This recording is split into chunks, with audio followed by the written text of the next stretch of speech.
वज़ीर-ए-आज़म इमरान खान ने पंजाब में बल्दियाती इंतखाबात के लिए पार्टी को भरपूर तैयारी के साथ मैदान में उतरने की हदायत कर दी। बल्दियाती इंतखाबात के लिए मजबूत पार्टी उम्मीदवार ढूंढने के लिए कमेटी भी तश्कील दे दी गई है।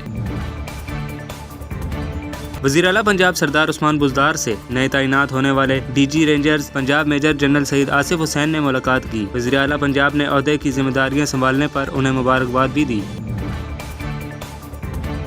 लाहौर में सेशन अदालत के बाहर मुखालिफिन ने बाप बेटे पर कातलाना हमला कर दिया। फायरिंग से बाप जाँ बाग और बेटा जख्मी हो गया, जिसे तिब्बी इमदाद के लिए अस्पताल मुंतकिल कर दिया गया।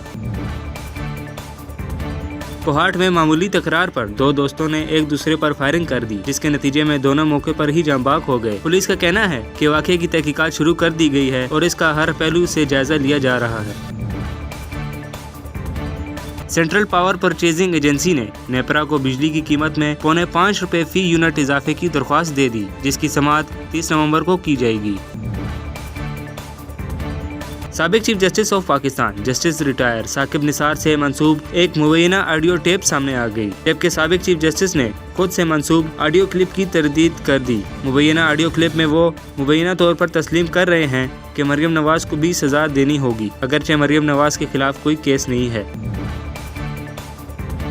Chairman Pakistan cricket board Ramiz Raja national high performance centre की कारकर्दगी से मुतमईन नहीं, इसलिए बड़े पैमाने पर तब्दीलियों का इम्कान है। फ्रांस में एक प्रोफेशनल फुटबॉल मैच के दौरान तमाशाइयों के स्टैंड से फेंकी गई बोतल खिलाड़ी के सर पे जा लगी। बोतल मारने वाले शख्स को गिरफ्तार कर लिया गया, ताहम हालात मजीद खराब होने पर मैच दोबारा शुरू न हो सका।